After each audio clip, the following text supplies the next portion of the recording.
This is the last lecture of Provocations and Imaginations. We started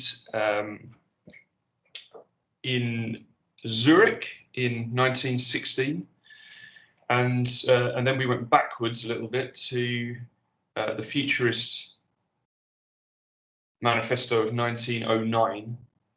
And this lecture is going to kind of take us up to about 2009, so 100 years of provocations and imaginations. And the theme of this lecture is, as you can see, art activism after 9/11. So it's the first decade of the 2000s. This lecture relates to essay question number 9. How did 9/11 affect art activism?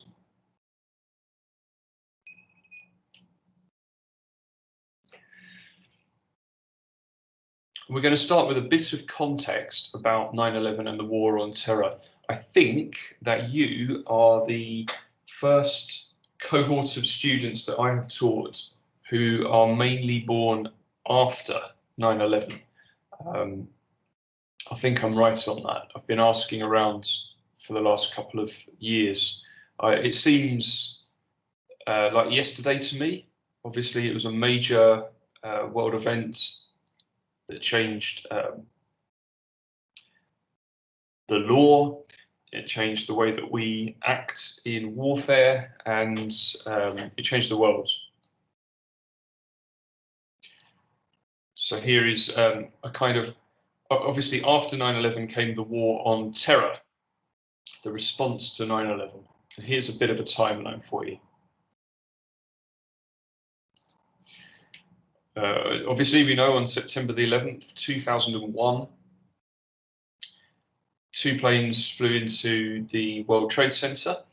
1 plane flew into the Pentagon, and 1 plane was, well, it crashed. It was hijacked but crashed, and there's some speculation over whether it was the passengers who overpowered the terrorists, or whether the plane was shot down or something else happened. And there is speculation about what its target was, possibly the White House. I was in America when this happened. I woke up to somebody else's radio alarm to hear the news that all this had happened. It's quite a weird thing to wake up and actually hear this. So the war in Afghanistan begins in 2001, October. The same month, Congress passed the Patriot Act. You might not know what the Patriot Act is, but it's a controversial act. We're going to look at it a little bit more. That basically allows greater powers in America to stop terrorists, but that includes the ability to spy on American citizens to see what they are doing. Something similar happened in other countries like Britain as well. But then by 2003, there were massive protests against the imminent invasion of Iraq, the largest anti-war protest in the history of the world, if you take the fact that it was coordinated across different countries. The media, I think, reported that in London alone there were 1 million people protesting. Some people put that figure much higher. It didn't do anything. We invaded Iraq in March. Okay, so what's this got to do with arts, you might be thinking, and what is the Patriot Act? All will become clear, do not worry. So first we need to know a bit about the Patriot Act. The Patriot Act was able to reconfigure terrorism, was able to reconfigure as types of terrorism. So you might have heard of terms like the eco-terrorist, This is where someone, say, you guys are familiar with Extinction Rebellion, which wasn't around at this time, but they can be reconfigured as terrorists. The American curator, Nato Thompson, noted how the term Green Scare has emerged, and how that is similar to the term Red Scare. So in the sort of Cold War time, there was fear of communism, and people were put under surveillance, and that's called the Red Scare. And after September the 11th, 2001, the term Green Scare can be applied. So environmental activists are now called terrorists. Animal rights activists were prosecuted under anti-terrorism laws too. Another American art critic, Jean Ray, explains how legislation such as the Patriot Act, but also the Military Commissions Act of 2006 and the Violent Radicalization and Homegrown Terrorism Prevention Act of 2007 were used to curtail activists.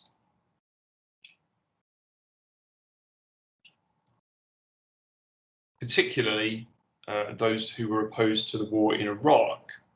Though, quote, the reactivation of domestic surveillance programs, the targeting, among others, of anti-war protesters and Quaker peace groups, and in the so-called Green Scare, targeting ecological and animal rights activists,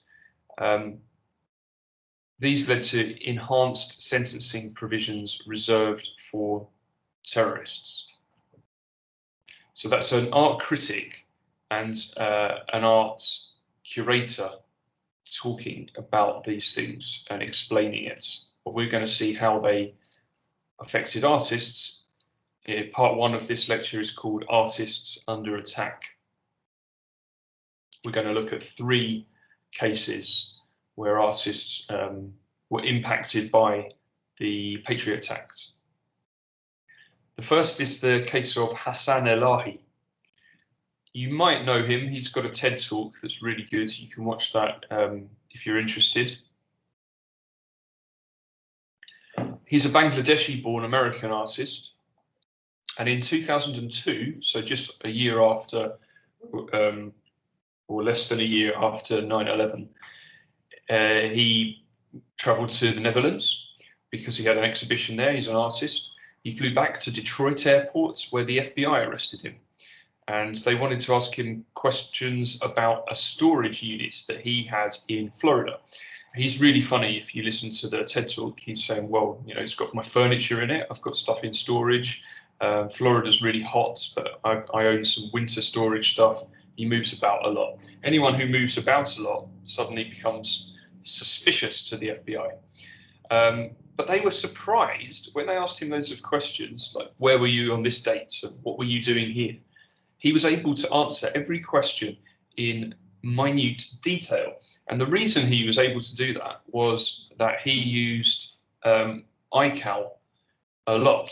So he can just pull his phone out, and on any given date, he can say, oh, I was doing that because I've got an appointment in my diary. So they said, fair enough, we will release you, but we're going to refer the case to Tampa, Florida, the FBI in Tampa, Florida, who will just follow this up. And they did. They followed up with a phone call, and then they invited him to come in for a face-to-face interview. And then they performed, over a 6-month period, 9 lie detector tests on him. So this is quite an intimidating and lengthy process to go through. Imagine being called into the police or the FBI 9 times to take a lie detector. But in the end, they were satisfied, and they no longer considered him to be a terrorist threat. But he was a bit nervous because he knew that it's really difficult to get off of government watch lists once you're on them. Since he frequently travels abroad for exhibitions, he thought, I don't want to be arrested every time I come back through the airport. And he told the FBI that, and they said, okay, we'll give you a phone number. If you have any problems, phone us and let us know.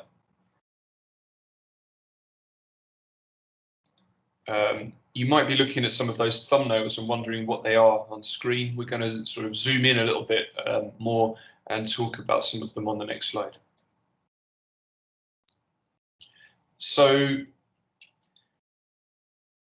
Hassan Elahi's example reveals how, well, everybody, but especially Muslims and ethnic minorities, have an incentive to comply with the state. If you kick up a fuss and if you don't comply, you can be detained and questioned a lot. So the fear of not being able to provide your whereabouts if you're a vulnerable minority must be immense, and perhaps that's why he used ICAO in the first place. You could be arrested, or worse, you could be sent to Guantanamo Bay. So to mitigate any future risk, rather than wait for the problem and then phone the FBI, Elahi phoned the FBI every time he took a flight to tell them, on Tuesday, I'm going to be flying to Sweden. I've got an exhibition. And that's, over time, that turned into emails where he would send them lots of information about his flights and give them constant updates. So, for example, you can see he would take a picture of the toilet in the airport and say, I've just been to the toilet, in case you're wondering, this is what it looks like. And also you have the GPS tracker in your phone that proves exactly where you are.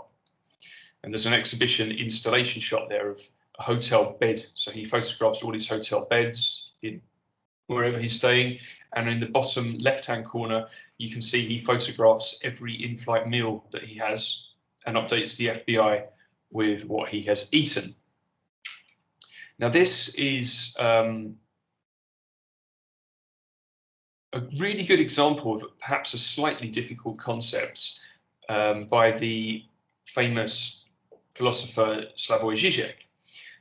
The concept is called over-identification. So the idea is that you can critique something not by refusing to comply, in this case, but by over-complying. If you tell people everything about yourself, it kind of takes the piss, doesn't it? And they don't need this level of information. We can think of that as over-identification. But Elahi advocates full transparency, and he says maybe the world would be better if we demanded this of, for example, our politicians. We need to know exactly what they're doing, how much money they're spending. They should publish their accounts, their receipts, travel information, and so on. By 2003, Elahi had built a website called trackingtransients.net, which traces his whereabouts in real time via the GPS tracker in his iPhone.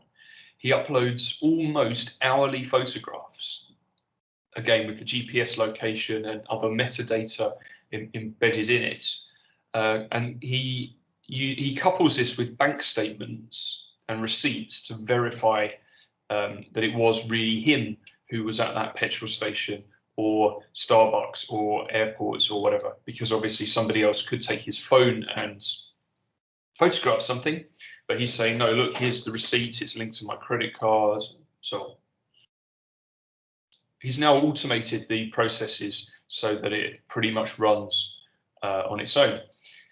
Now, when he did this in 2003, I'm telling you, nobody had Facebook.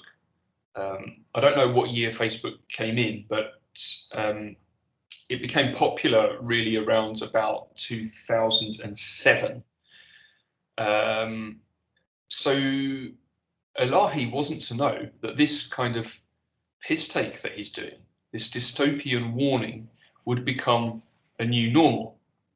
Because today, nearly everybody regularly uploads their locations and activities to social media, whether they are aware that they are doing so or not. Every time you post something on Facebook, you are giving away the information of where you are. Now, I know you can choose whether to put your location on, but actually that information can be found out anyway. And there have been court cases where government, the US government, but also I think in Britain, have forced Apple, for example, to unlock a gunman's iPhone to find out information about it. So Apple have said, no, that information is private, and the government have taken them to court and said, we want to know everything. Now, you may or may not be aware of WikiLeaks, but one of the major cases in WikiLeaks is the case of Edward Snowden.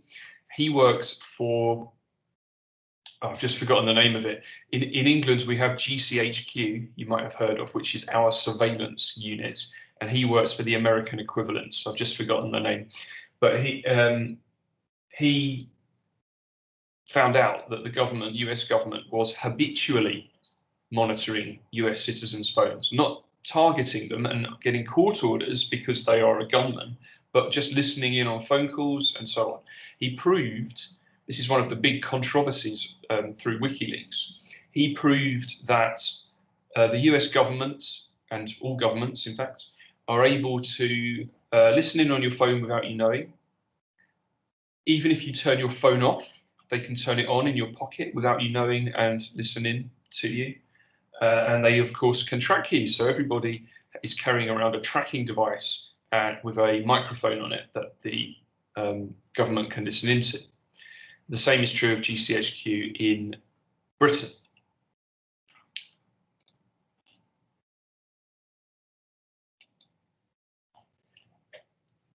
So you might think, well, that was an artist in America. He's Bangladeshi. He's a Muslim. It's after 9/11. I understand that why America was a bit twitchy and just asked him some questions.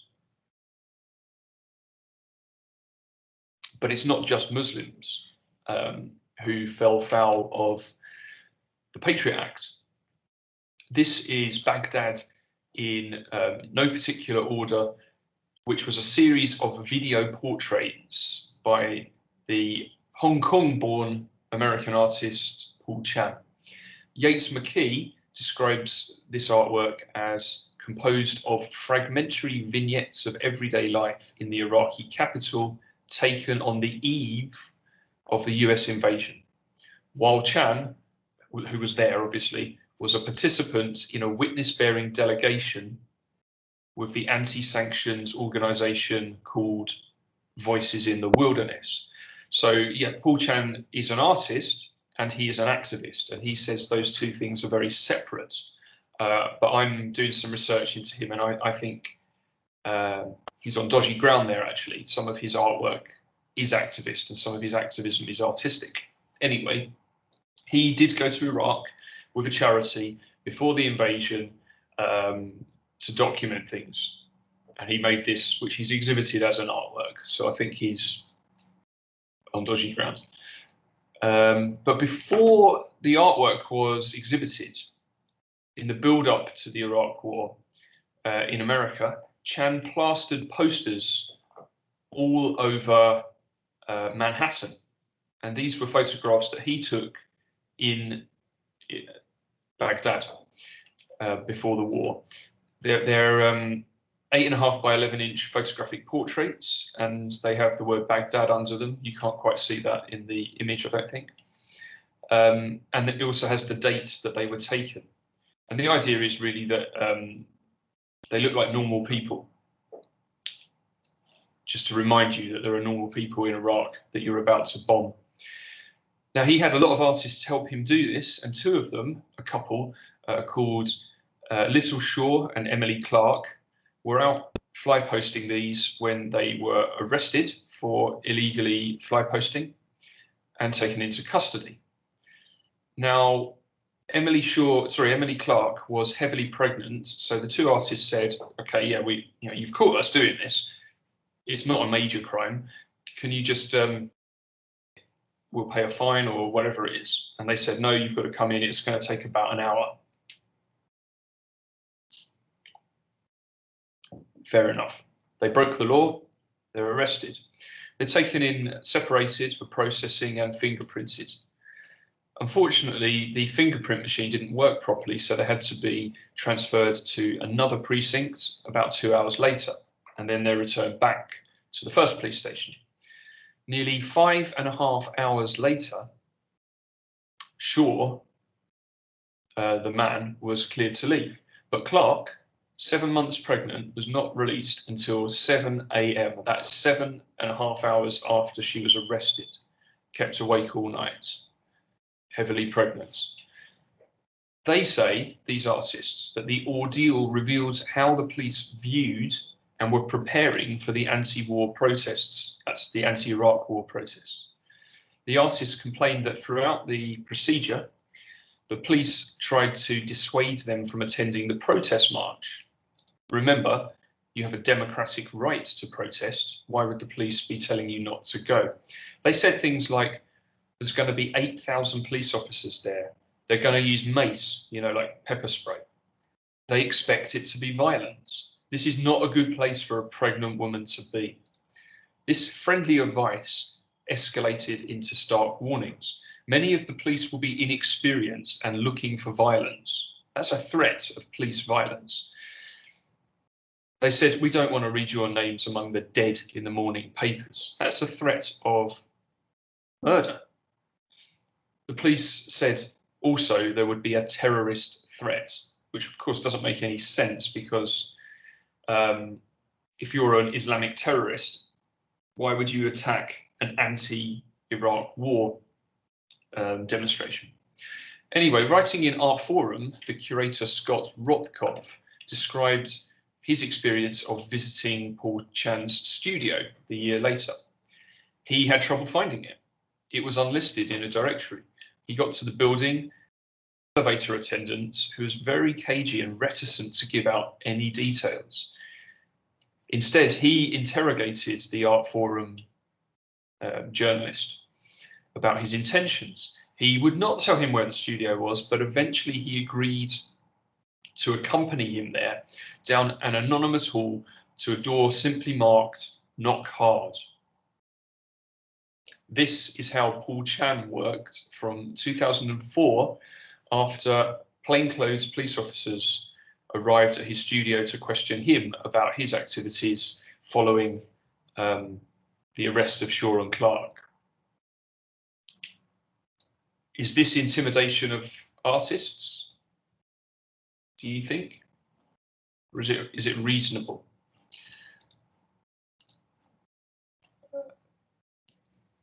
Well, this is another video artwork of around the time of the Iraq War, 2002. It's called RE The Operation, and it is a critical take on politicians behind the invasion of Afghanistan. This is before the Iraq War, but Afghanistan's in progress. And it's based on animated drawings and fictional letters by George Bush. It explores the sexual and philosophical dynamics of war through the lives of the members as they physically engage one another and the enemy. Letters, notes, digital snapshots produced by the members on the tour of duty become the basis for video portraits that articulate the neuroses and obsessions compelling them towards an infinite war. Of course, how can you defeat terror? You can defeat it, but it can come back at any point. The public to which Chan's video speaks is mostly anti-war, although whatever your views of the conflict, you cannot help laughing at what appears to be the voice of Colin Powell, one of the military advisors, reading from the writings of the philosopher Michel Foucault on the inevitability of history. This is absurd. Condoleezza Rice, who you might know from the Bush administration, she's in that image on the right-hand side there. She's been edited in, obviously. And maybe Donald Rumsfeld saying, "We must learn to live with low-density hope." So Chan makes artworks that are critical of foreign wars, and he ends up with plainclothes detectives coming to ask him what he's up to in his studio. You might say, well, okay, but he's not a Muslim, but he's an ethnic minority. This wouldn't happen to a white artist, but you would be wrong. This is a great art collective based in Florida called Critical Art Ensemble. They describe themselves as a collection of tactical media practitioners who explore the intersection between art, critical theory, technology, and political activism. Much of their work explores biotechnology. They are anti-authoritarian as well. But for example, free-range grain, which you can see on the right of your screen, was a portable laboratory to test food for traces of genetic modification. And in fact, they reverse engineered the genetic modification of food. So you can take your cucumber or corn on the cob, and they can re-engineer it so that it becomes more natural. And on the left-hand side of the screen, molecular invasion, for that work, they worked with students to do that, just that, to re-engineer food. They are critical of the US government.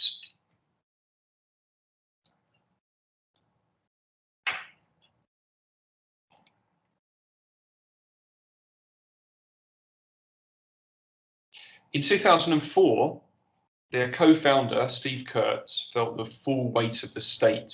He was ruthlessly pursued by the FBI, the Joint Terrorism Task Force, and Homeland Security as a suspected bioterrorist.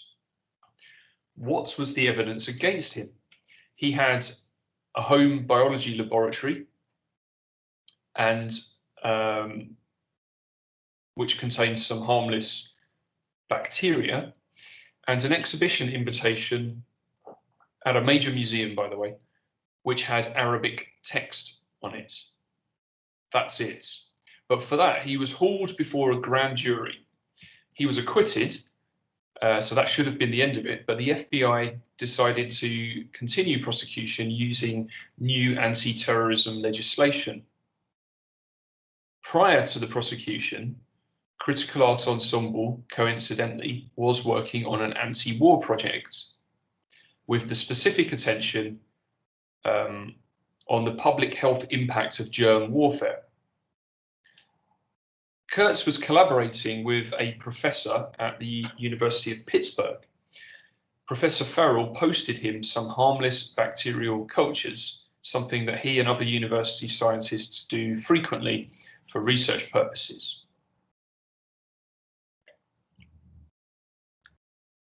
But the FBI then decided to pursue Steve Kurtz and Farrell for mail fraud, which, thanks to the Patriot Act, now carried a custodial sentence of up to 20 years. 20 years in prison for mail fraud.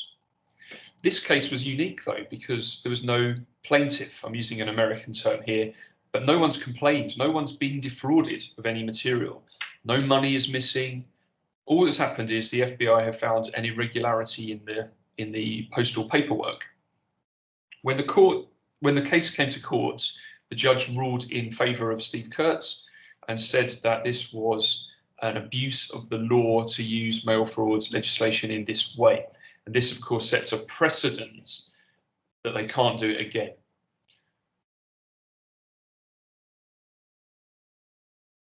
Now, how did all this start? Did they have him under surveillance? No. He phoned 911 to report that his wife had died suddenly in her sleep. Although her death was completely unrelated to the laboratory, they sent in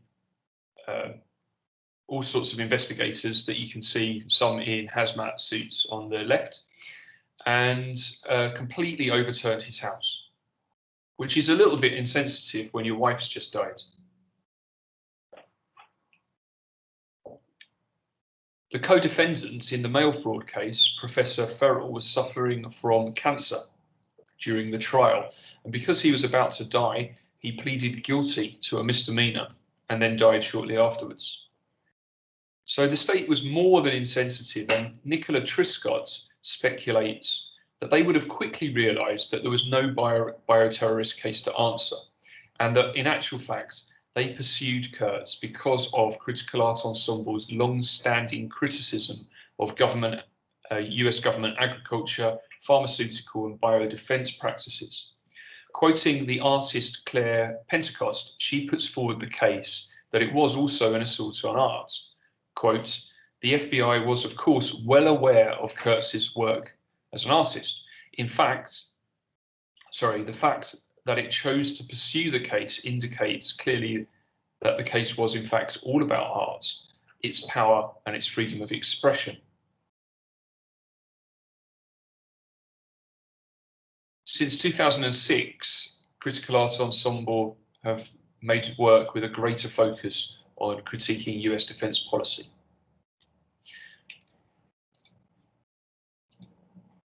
Part 2 is about, that's about how artists have been targeted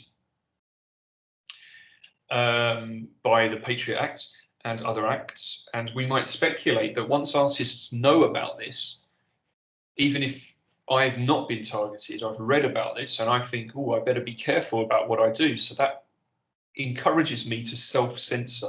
That encourages me not to be too critical of the government. But there are artists who have fought back, actually breaking the law to raise awareness about the erosion of freedom of speech and domestic civil liberties. One of those groups is in America called Finishing School. Like Critical Art Ensemble, they explore issues relating to biotechnology, big pharma, ecology, and they are critical of the erosion of civil and political liberties after 9/11. Their first ever project was called Today It Is Voluntary. This questions notions of freedom and authority in a new normal post 9/11 era. The action is aimed to demonstrate how easily Americans voluntarily waive their privacy rights, releasing their personal information, allowing unwarranted physical searches of the person and property, allowing their DNA and fingerprints to be collected, and so on. In order to achieve this, they simply used the role of corporate security guards at the front of an exhibition space. Ultimately, this was not about controlling the audience, but encouraging critical reflection about safety and search procedures. So in other words, what they did is at an exhibition just said, oh, for security reasons, we need to search you, and people comply. And then they keep pushing it. For security reasons, we need to take your name and address. We need to take your fingerprints. We need to search your bag. We need to know this to see how much information they can get out of people. But this is the artwork that I'm really interested in sharing with you. It's called the Patriot Library. So the government's, US government's Patriot Act banned several so-called dangerous books and journals. So Finishing School collected copies of all of the publications banned under the Patriot Act, and they provided free public access in the form of a mobile library. They drove around and let people access this dangerous material, directly breaking the law. Unlike US libraries at the time, the Patriot Library did not collect any data on borrowers and in fact kept no records at all. So this is raising awareness that if you went and got a book out about terrorism in your local library, a record would be kept and the government would know about it. Now this is shocking in America because they know about this kind of surveillance. They associate it with communism, not with America. They are appalled by that. This is another artwork where they hacked into a nightclub's CCTV footage and made real-time broadcasts where they added text to people queuing up on the way in and so on. And it's just to highlight that CCTV exists, video surveillance exists, and it questions the control one has over his or her own image. Of course, since 2003, we've seen an explosion in CCTV, and of course, I've already mentioned through Hassan Elahi the explosion in social media and how we voluntarily give away a lot of this information.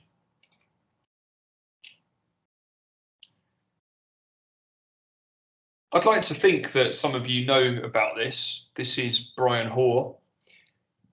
In 2001, he set up a protest camp against the Iraq War in Parliament Square outside the Houses of Parliament.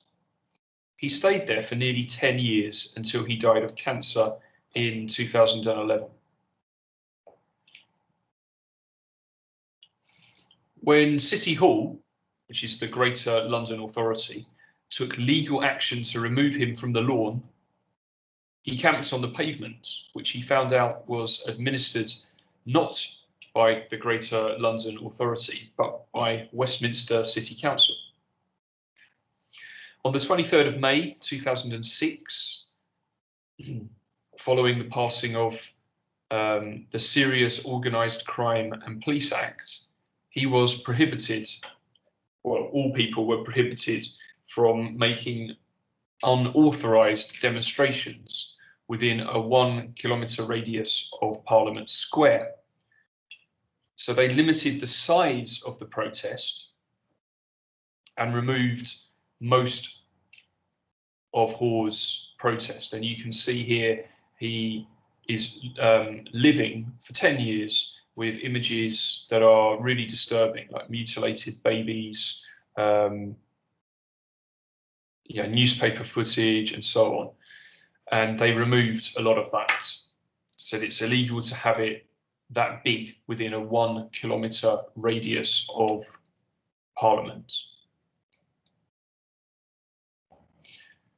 The following year, in 2007, Mark Wallinger recreated Hoare's Parliament Square protest, running along the full length of the Duveen Galleries at Tate Britain. State Britain, as it's called, consists of a meticulous reconstruction of over 600 weather-beaten banners, photographs, peace flags, messages from well-wishers, and so on, that had amassed in Hoare's protest over 5 years. Taken literally, the edge of the exclusion zone, i.e. the 1 kilometre radius where you are allowed to do this, taken literally, this goes straight through Tate Britain.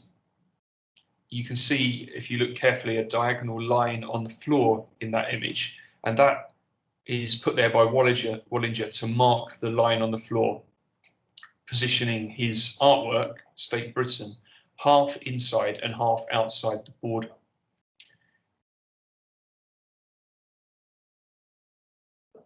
So is this artwork illegal? Is the question. It falls kind of right on the cusp.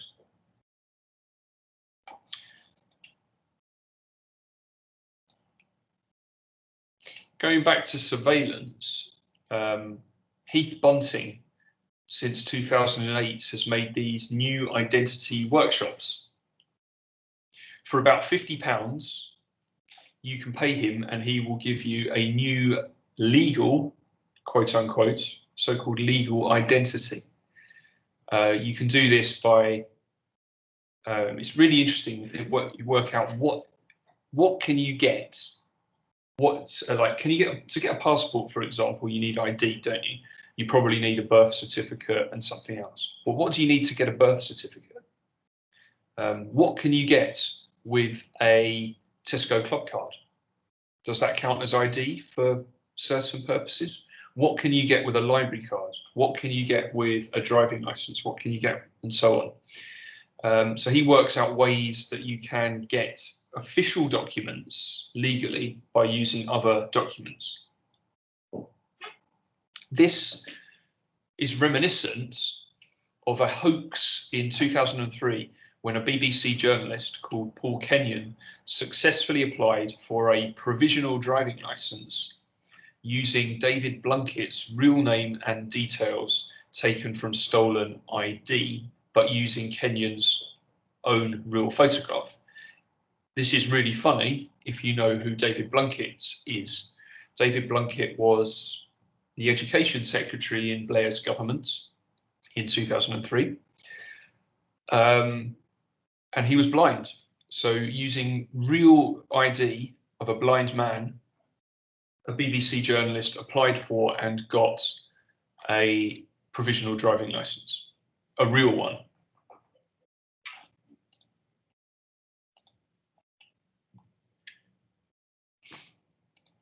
Bunting also makes maps of consequential paradox as part of a status project. These are very complicated, but each node flows back to itself in a loop. Everything's connected. And they're connected to the subject of the map. This is designed to suggest how to reverse power relationships. Maps are, of course, normally used to navigate, but Bunting's maps show routes to homelessness, routes to social exclusion through a lack of access to certain forms of ID, and therefore access to certain commodities and services. To gain the ID required to access certain goods and services you need, Bunting's work informs us, you must consent to having your data collected and stored for other purposes. So Heath Bunting came to the university, I think it was only last year. He's a really interesting person who's gone so far down the rabbit hole looking into this that he comes across a bit like a conspiracy theorist, really. Well, I suppose he is a conspiracy theorist. The question is the conspiracy real or not? It all seems, maybe you think that I've got nothing to worry about with my data being collected, and you probably don't if you don't do anything wrong, if you don't do any activism, if you don't protest. But if you do, as he does, he is an activist, you can find yourself in all sorts of trouble. We don't really have time to talk about all of that here, but we're going to unlock some of the ideas associated with Heath Bunting by looking at a Czech art activist collective called Ztohoven. So they went a step further. They didn't just make fake identities, they actually assumed them and lived under them for a year. Citizen K is an art action where 12 male members of Ztohoven swapped identity with each other. To do this, they adopted the same haircuts and then used a computer program to morph their passport-style images into composite images, as you can see in the on the right-hand side. They then used these images to apply for forms of ID using existing real ID, but with the wrong photograph. So in other words, if I were in Ztohoven, I would use one of these computer-generated images to apply for a driving license, for example. They then lived as each other under different names, but using these official but fake IDs. So if you're confused by that, what I mean is you, another male person and me, create a composite image, and then I take his ID, but the composite photograph that looks a bit like me and a bit like him. I apply for a driving license in my name, give it to him, he applies for one in his name, gives it to me, and then we actually act and use that ID to get other IDs and access to other facilities. So one of them even got married under a fake ID. So think about what that means. Imagine I got married under your name. So on paper, you are married to my wife. They used it to get firearms licenses, even to vote in elections. After 6 months, they exhibited the results of this experiment. The police attended the opening and closed the exhibition down. They confiscated all the IDs, which they said were fake. Ztohoven disputed this claim, and they said the IDs themselves were valid. Heath Bunting is at pains to say that what he does is legal, albeit surprisingly so. The situation initially appeared different in the Czech Republic. One member, called Romantik, was arrested, and the group faced prosecution, but criminal charges had to be dropped as it was unclear what law they had broken. But a civil case was adopted, and Ztohoven were fined. Romantik remained married to someone he was never actually married to. Now, national identity cards never became compulsory in the UK, but they were debated at this time under the first Blair government. Citizen K is a warning about how we are sleepwalking towards a situation, if we're not already in it, where our identity is reduced to data.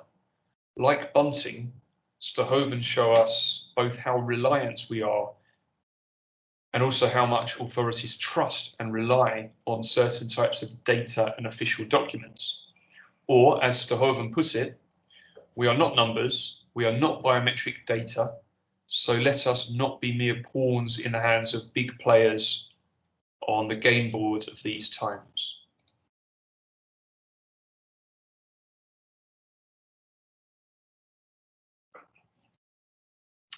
So those are examples where artists have broken the law or in some way subverted laws to show what the government are doing and to raise questions about it. But now we're going to look at artists who have appropriated military aesthetics, military looks, often in violent ways. This is Ayura and Calzadilla's Balance of Power from 2007, but it's not what it seems. Yoga practitioners adopt their poses while wearing military uniforms.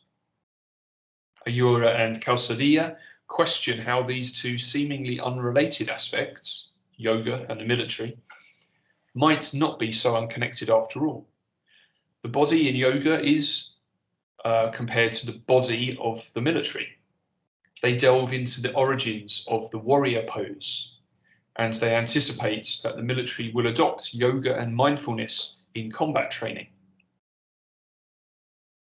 For me, the interesting thing is how they show there is a person behind the uniform, a sensitive person. This has implications for militant art insofar as militants can be similarly seen as extremists, but maybe they practice yoga and meditation. For Clamour, they made a military-style concrete bunker, but where guns normally stick out of the what you might call arrow slits, if you look carefully, they are brass instruments. Inside, a band plays military music, and the artwork explores the relationship between music, military music songs, and war. But really, I just flick back. I want you to remember the Balance of Power performance, because I think it's similar to this group, although not this artwork. Public movements are from Israel, and they say, well, look, we've grown up with war.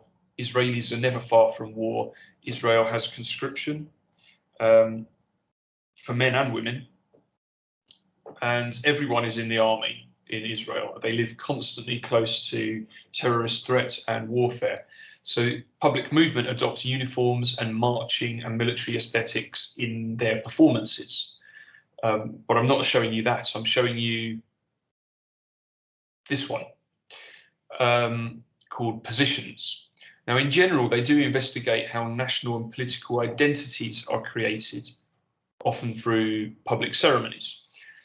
Their use of military uniforms and carefully choreographed marching do remind us of the situation in Israel and the war on terror. They are antagonistic and controversial. For example, they did a project called Rebranding European Muslims for the Berlin Biennale. This plays on PR and advertising languages to reveal underlying prejudices in political campaigns, prejudices that in more recent times have become much more explicit. I'm thinking of Brexit, of course. At the time, public movement reminded us of the media struggle for the control of images of European Muslims, treating them like a brand or a political football. But public movement are probably best known for this artwork on screen called Positions. So they simply ask publics, different publics in different places, to physically take positions on politically sensitive issues, always in a binary way. So the same decisions are repeated in different countries, and this unearths new controversies and different geopolitics. Positions forced the publics to take sides, literally, you might say men or women, man or woman, men stand on one side, women on another, Israel or Palestine, stand on one side, or whatever topic you want. So you have to kind of vote with your feet. But this echoes a statement by George W. Bush, who during the war on terror said, "You are either with us or you are with the terrorists." In both cases, with George Bush and with public movement, it is impossible to be neutral. You have to take a side.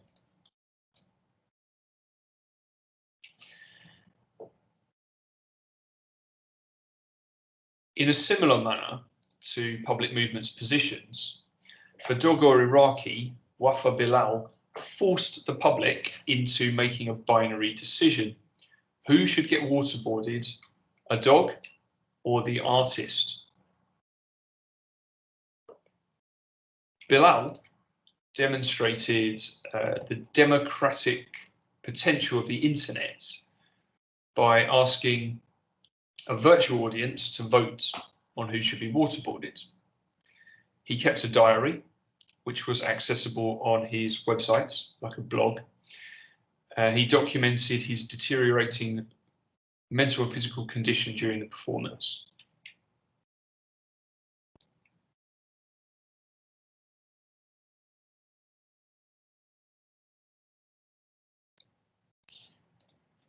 By the way, the public voted overwhelmingly for the artist to be waterboarded. But the point here really is to draw parallels between, well, how Iraqis are treated. Obviously, he is saying like a dog.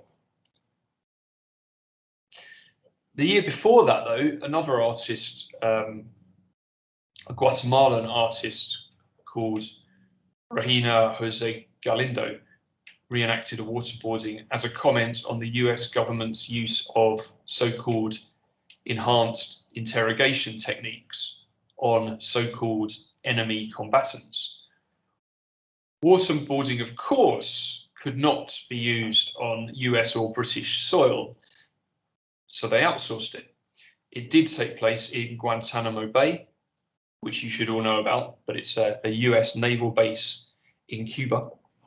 And it did take place in Diego Garcia, which you might not know about. That is a British overseas territory which was used for torture. We don't torture people in Britain. We fly them to Diego Garcia to be tortured by someone else. Galindo's performance took place on the island of Mallorca because it had been revealed that the CIA used Mallorca as a transit point for its so-called extraordinary rendition flights of men, usually men, that have been kidnapped in countries and taken off so that they could be tortured. So I don't know if you don't know about this, but that's part of our reaction to 9/11 was to say well, they're not playing by the rules. They, the terrorists, can do horrible things, but we are bound by rules. We are the West, and we think that we're better than them because we don't torture people, because we don't, everyone gets a free trial. But they changed the law so that, if you're a criminal, you have a criminal trial. If you're a prisoner of war, you have rights under the Geneva Convention. So they said that these people that they arrested in various countries were not criminals because they're not civilians, but they're not military. So they don't have the rights of a prisoner of war. So they called them enemy combatants, which meant they had no rights whatsoever. And they flew them to places outside of British and American legal jurisdiction, where if they are tortured, it didn't happen in their country.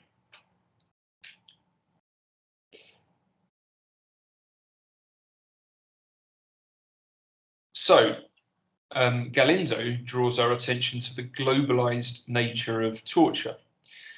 The British art historian Julian Stalabras notes that the mismatch in size between Galindo's diminutive frame and the bodybuilder who is a bouncer hired to torture her could be read as an allegory for the absurd, skewed power struggles played out between nations. The Iraq War, but also in trade agreements, privatization, and regime change thrust upon weaker nations by stronger global powers. So yeah, this is really interesting for the point of terrorism, because if you've got the biggest military in the world with the most advanced technology attacking you, how do you fight back? That's called asymmetrical warfare, because it's not symmetrical. You can't just line up and fight equally and see who will win. It forces you into a position where you have to use other tactics, such as terrorism. This is well established and is in fact legal under the Geneva Convention. All countries, when they are occupied, have the right to undertake guerrilla warfare to fight back, as indeed America did in the War of Independence. George Washington basically invented guerrilla warfare tactics against the British. Julian Stalabras goes on to note that while torture and this kind of state bullying is nothing new, what changed after 9/11 is that these techniques, rather than being hidden from public view, were openly defended.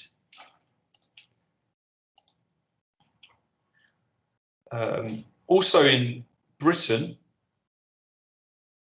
in 2012, Thomas Breslin recreated torture by electrocution for Dog. I was there at that one. I was the person advancing the slides that go behind him.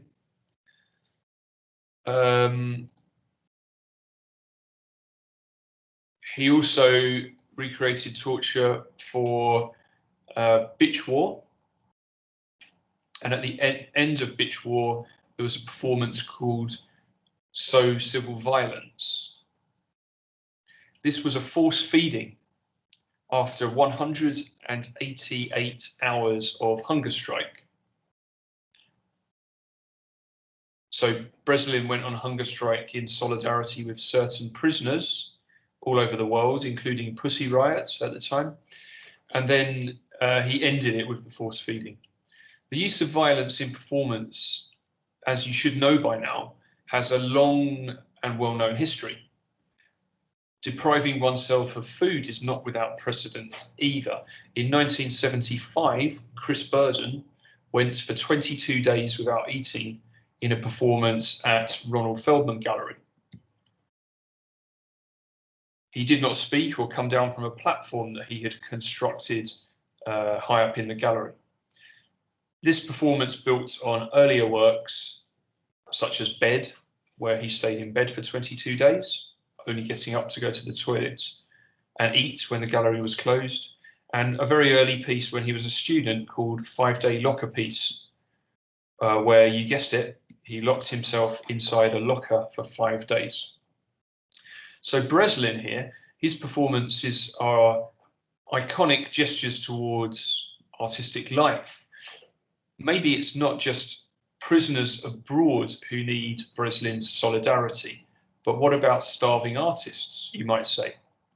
In the UK, 25% of graduates are unemployed, 36% in low-paid jobs, many of whom are artists. The BBC puts the figure at 28% unemployed, by the way. These figures are from 2012. Breslin reflects the desperate measures that his generation will need to go through, where youth unemployment is rife. No matter how many degrees you have, no matter how much debt you accrue, you still cannot find your first job because of a lack of experience, which sees you forced into unpaid internships and volunteer positions, or else stacking shelves at Tesco's or doing other menial tasks for no money, in case your dole money is taken away.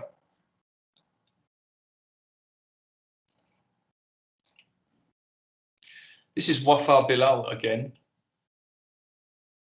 and it's the last example in this lecture.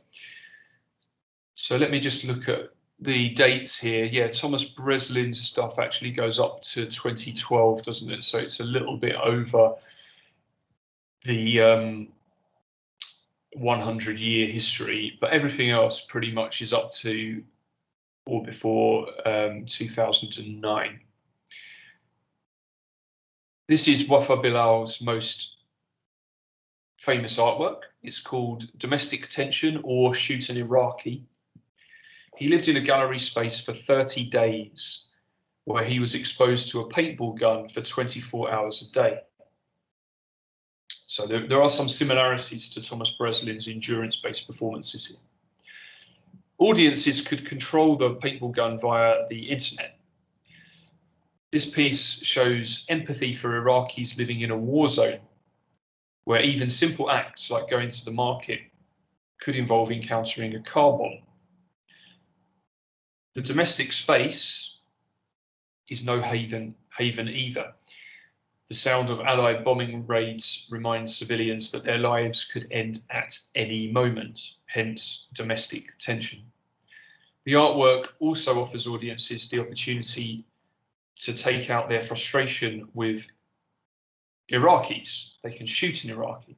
And online messaging boards that were part of this artwork capture vitriolic racism as well as acts of kindness.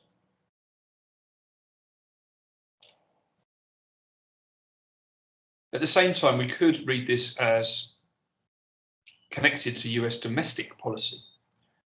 Bilal subjects himself to 24-hour surveillance, just as the US gave up civil liberties in the fight for freedom. That's kind of a joke, isn't it? We give up liberties, which mean freedoms, for freedom. The invasion of Afghanistan was actually codenamed Operation Enduring Freedom, and the invasion of Iraq was codenamed Operation Iraqi Freedom. Bush famously claimed that US enemies hate our freedoms, but then ironically enacted laws that give up freedoms. Bilal also weaves in democratic participation. The audience can choose to shoot an Iraqi if they want to. Some viewers choose to move the paintball gun away from Bilal to give him some respite.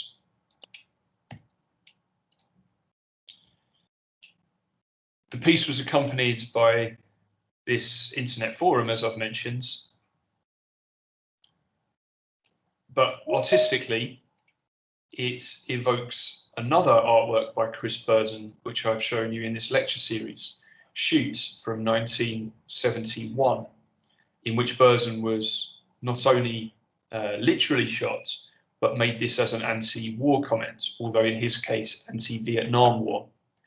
Like Bilal, Burden's shoot was an act of solidarity with Americans of Burden's age who were drafted into the military and then shot. While families of deceased US service personnel sometimes verbally attacked Bilal or attacked him with the paintball gun,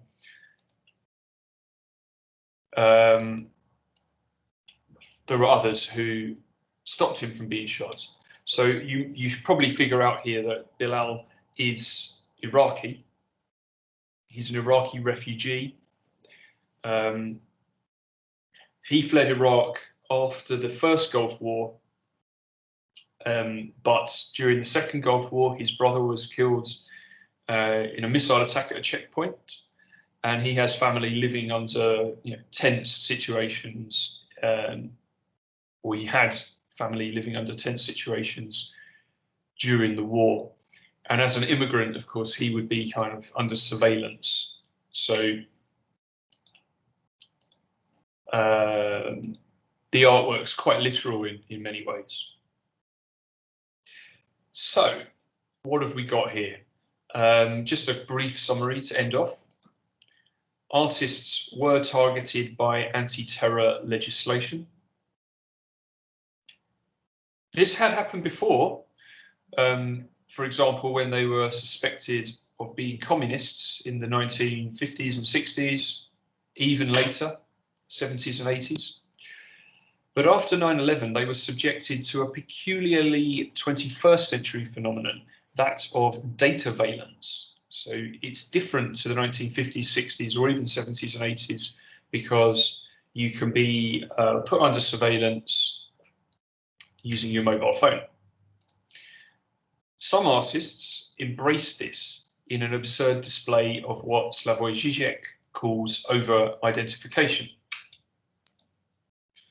Others fought back by breaking the law, and others still fought back not by breaking the law, but by appropriating military aesthetics, including so-called enhanced interrogation techniques such as waterboarding, hunger strikes, and other things.